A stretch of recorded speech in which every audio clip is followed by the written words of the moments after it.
अरे भाई तुम यहाँ पे क्या कर रही हो? कौन? वो भी अकेले अकेले। अरे मैं हूँ।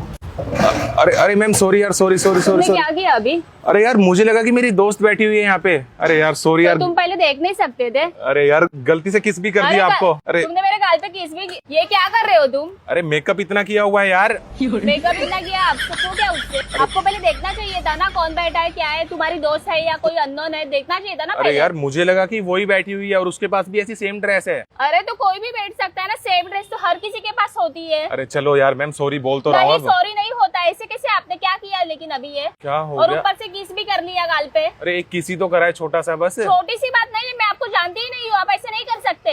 अरे यार जानबूझ के नहीं किया और गलती से हुआ है किससे। अरे गलती कैसे बोल सकते हो आप गलती? अरे छोड़ो यार क्यों। नहीं ऐसे नहीं होता है, आपको पहले देखना चाहिए था ना कौन बैठा है, कौन है, शक्ल तो देखनी चाहिए, दूर से देख लेते कौन है, कंफर्म कर लेते, दूर से कंफर्म कर अब लेते ना। एक बात बताओ, देखो मैंने आपको किस कर लिया है, अब बात को बढ़ाने से कुछ होगा? अरे आपको देखना चाहिए था, आप हर किसी के साथ ऐसे ही करते होगे, मुझे क्या पता। एक तो यार आपकी नियत ही ऐसी होगी। एक तो नमकीन नमकीन सा हो गया पूरा मुंह, मेकअप इतना करके आई हो। चुप, बदतमीजी करो मत। अच्छा, एक चपेट मार दूंगी बदतमीजी करोगे अच्छा तो। मैंने आपको एक किस किया है ना, तो आप भी मुझे वो किस रिटर्न कर दो। थप्पड़ मारूंगी, बकवास मत करो ज्यादा। अरे भाई बराबर हो जाएगा ना। मैंने क्या आप बराबर हो? कैसी बातें कर रहे हो आप ये? हम एक छोटा सा प्रैंक वीडियो बना रहे, देखो सामने कैमरा लगा हुआ है और जो किस किया था ना वो इस लड़की ने किया था, ये देखो जब मैंने आपकी आईज क्लोज की थी।